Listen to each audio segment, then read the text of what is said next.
Chapitre 11. Le château de Pemaventure. Le jour baissait, et ils décidèrent de ne pas aller plus loin. Ils prirent donc le chemin qui menait au château, et les gens qui les voyaient venir se mirent à pousser des cris hostiles.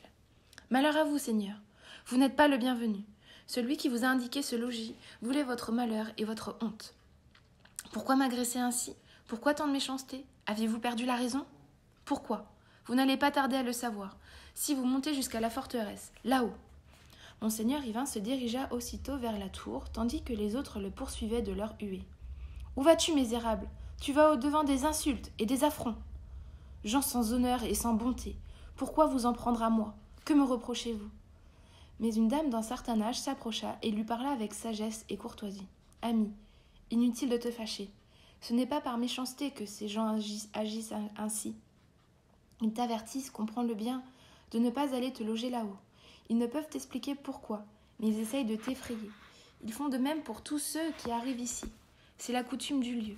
Elle nous interdit de bien accueillir les chevaliers valeureux. Pour le reste, c'est à toi de voir. Personne ne t'empêche d'y aller. Mais si tu voulais me croire, tu ferais demi-tour. Dame, vos conseils sont sans doute sages, mais si je reprenais la route, où logerais-je cette nuit? Ma foi, cela ne me regarde pas, et je ne dirai plus rien. Je serais contente pourtant de te voir ressortir de là sans trop de honte. Mais hélas, c'est impossible. Dame, grand merci, et que Dieu vous bénisse. Mais mon cœur me pousse à aller là-bas, et je ne peux lui résister, même si c'est une folie. Il se dirigea vers la porte avec son lion et la jeune fille. Le portier les interpella aussitôt. « Malheur à vous! Vous êtes arrivés dans un lieu dont vous ne repartirez pas facilement. » Ces paroles d'accueil étaient bien menaçantes. Yvain passa sans répondre et se trouva dans une grande salle haute. Au-devant, il y avait un préau entouré d'une enceinte de gros pieux pointus.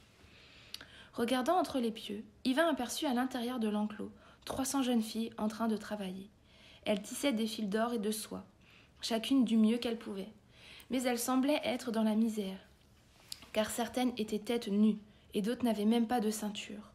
Leurs chemises étaient sales à l'encolure et leurs cottes en lambeaux. Leurs coudes passaient au travers des manches. Elles avaient le cou amaigri et le visage pâli par la faim et la souffrance. Quand elles aperçurent Yvain, elles baissèrent la tête et se mirent à pleurer, honteuses d'être vues ainsi. Elles étaient tellement désespérées qu'elles n'osaient lever les yeux vers lui. Yvain les contempla, bouleversé de pitié, et fit demi-tour vers l'entrée. Mais le portier bondit et lui barra le passage. « Impossible, beau maître, pas question de sortir. Avant de repartir, vous aurez subi bien des humiliations. Vous préfériez être dehors, maintenant, mais il est trop tard pour reculer. » « Ce n'est pas mon intention, mais dis-moi, mon ami, les demoiselles que j'ai vues dans ce préau, d'où viennent-elles? Les ouvrages d'or et de soie qu'elles tissent sont magnifiques et me plaisent beaucoup, mais ce qui me plaît moins, c'est de les voir maigres, pâles et affligées. Elles seraient pourtant belles et gracieuses si elles n'étaient pas dans une telle misère. Ne comptez pas sur moi pour vous renseigner. Trouvez quelqu'un d'autre. » Yvain se dirigea donc vers le préau et ouvrit la porte de l'enclos. Il s'avança vers les demoiselles et les salua. Mais elles continuaient de pleurer. Les larmes coulaient le long de leur visage sans pouvoir s'arrêter. « Que Dieu vous vienne en aide en échange de votre chagrin. Que Dieu vous vienne en aide et change votre chagrin en joie. » « Dieu vous entende, répondit l'une d'entre elles. Nous allons vous raconter notre histoire, Seigneur. Vous comprendrez pourquoi. Nous sommes prisonnières et misérables sans l'avoir mérité. Il y a bien longtemps de cela, le roi de l'île aux pucelles partit dans le vaste monde en quête d'aventure. Jeune et irréfléchi, il se jeta dans un effroyable péril. Il arriva dans ce château où habitent 2 fils de diable. Ne croyez pas que ce soit une fable. Ils sont nés d'une femme et d'un éteint. Ces 2 démons allaient attaquer le jeune roi, qui n'avait encore que 18 ans. Il l'aurait massacré comme un jeune agneau. Comme il était terrifié, il s'en sortit comme il put. Il jura qu'il enverrait ici chaque année 30 jeunes filles de son royaume. Il devrait payer cette rançon pour pouvoir s'en aller sain et sauf. Et il fut fixé par serment que cet usage durerait toute la vie des 2 démons. Le roi ne serait quitte de cette redevance que le jour où il serait vaincu dans un combat. Alors seulement les jeunes filles pourraient être libérées. Mais pourquoi lui parler de libération? Nous ne sortirons jamais d'ici, livrés à la honte, à la fatigue et à la misère. Toute notre vie, nous tisserons la soie et n'en serons pas mieux vêtus. Toujours nous serons pauvres et nus, toujours nous aurons faim et soif. Le pain nous est rationné, peu le matin et le soir encore moins. Nous avons beau nous épuiser au travail, nous ne gagnons pas assez pour nous nourrir avec nos 4 deniers. Et pourtant, chacune d'entre nous rapporte une livre par semaine. Le fruit de notre travail ferait la fortune d'un duc. Le maître de ces lieux, pour qui nous nous tuons à la tâche, s'enrichit de notre misère. Nous travaillons des journées entières et nous veillons la nuit pour accroître ses gains, car ce bourreau nous menace si nous prenons du repos. Nous sommes abreuvés de chagrin et d'humiliation, et je ne vous raconte pas le quart de nos tourments. Mais ce qui nous rend folles de douleur, c'est de voir ici des chevaliers vaillants, comme vous, qui sont obligés de se battre avec ces 2 démons. Ils paient bien cher leur gîte par la mort ou la honte. Et c'est ce qui va se produire demain. Vous allez devoir combattre et perdre votre vie ou votre réputation. Je prie Dieu de m'accorder sa protection, et s'il le veut, honneur et liberté vous seront rendus. Mais maintenant, je vais vous quitter pour aller trouver le seigneur de ce château et voir l'accueil qu'il me fera. Yvain traversa la salle et la demeure sans rencontrer personne. Accompagné de la jeune fille et du lion, il entra enfin dans un verger. Là, il vit un noble seigneur, allongé sur une riche couverture de soie. Installée à côté de lui, sa fille lisait à voix haute un roman. La mère était venue s'accouder auprès d'eux pour écouter la lecture. La jeune fille faisait la joie de ses parents. Elle n'avait pas 17 ans, mais elle était si belle et si gracieuse qu'elle aurait fait naître l'amour dans un cœur de pierre. À l'arrivée d'Yvain, ils se levèrent pour le saluer.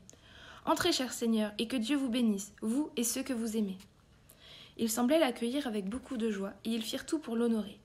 La jeune fille l'aida à se désarmer et à se rafraîchir, comme son père souhaitait qu'elle le fasse pour ses hôtes. Elle sortit d'un coffre une belle chemise plissée et des braies blanches, et pour porter dessus un magnifique surcou. Puis elle le revêtit d'un manteau d'écarlate fourré de petits gris. Elle se donnait tant de mal pour lui faire honneur qu'Yvain en était fort gêné. Mais la jeune fille était si courtoise et bien élevée qu'elle s'acquitta parfaitement de cette tâche qu'elle lui avait enseignée sa mère. Le soir, on leur servit un dîner somptueux avec tant de plats qu'il y en eut trop. On l'accompagna avec beaucoup d'honneur jusqu'à son lit où on laissa enfin seul. Son lion se coucha comme d'habitude à ses pieds. Au petit matin, le chevalier se leva. Sa compagne le rejoignit et ils allèrent ensemble écouter la messe dans une chapelle. Yvain avait reçu de multiples avertissements et il se doutait bien qu'il ne lui serait pas possible de partir du château. Il se souvenait aussi du sort des malheureuses jeunes filles captives.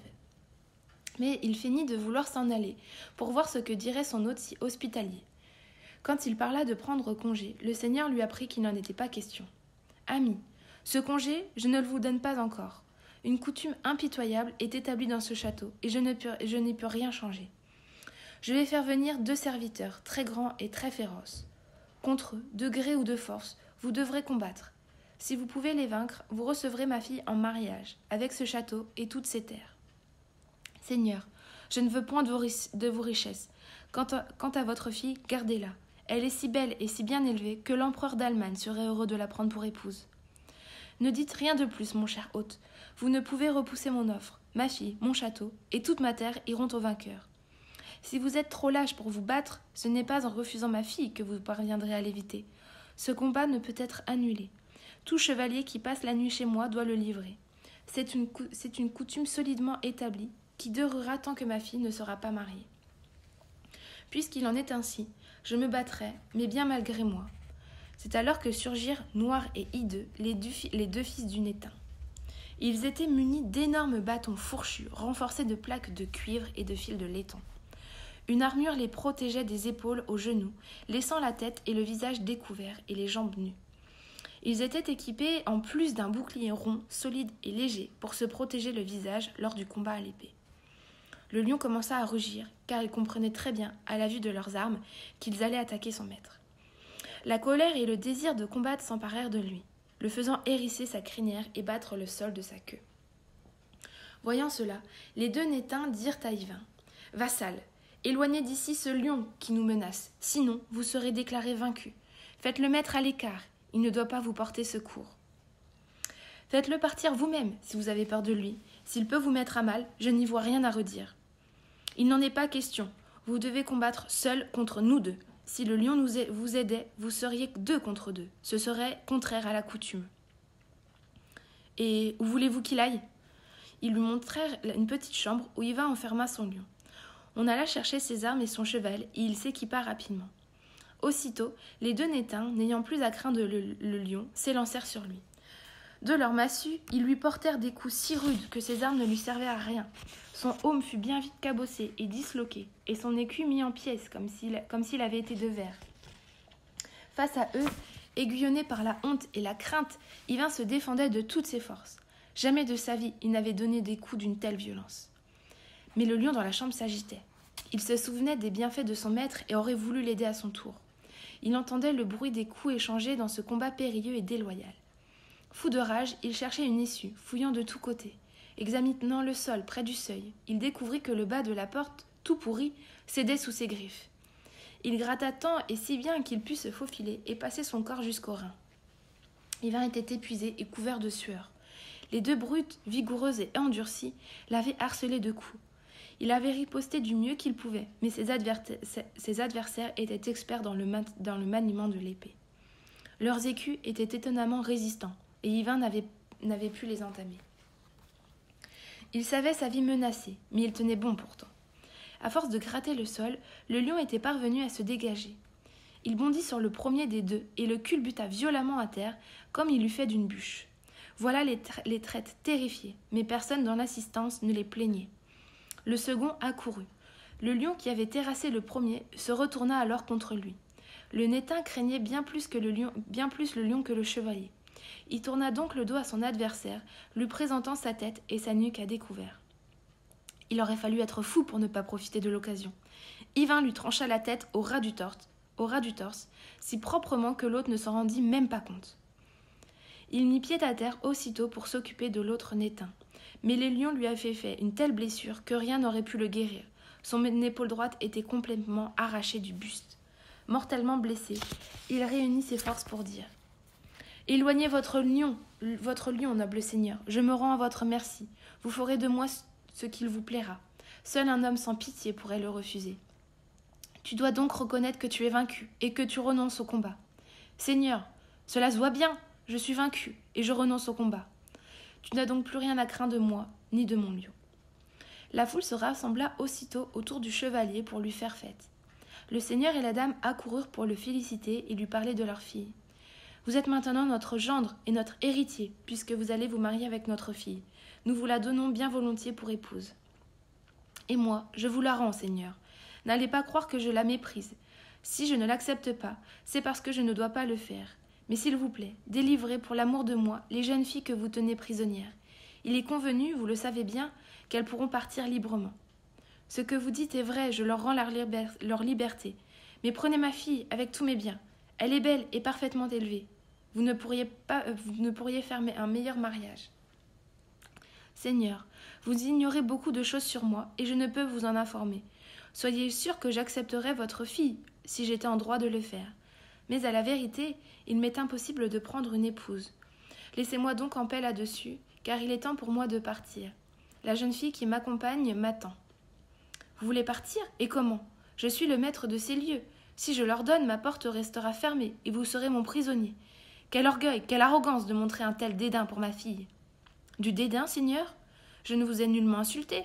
Je vous ai seulement dit que je ne pouvais pas l'épouser ni m'attarder à aucun prix. Mais je vous jure que si je le pouvais, je reviendrais épouser votre fille. Je ne vous réclame aucun serment. Si ma fille vous plaît, vous reviendrez rapidement. Partez donc, je vous dispense de vos promesses. Que vous soyez retenu par la pluie, le vent, le gel, peu m'importe.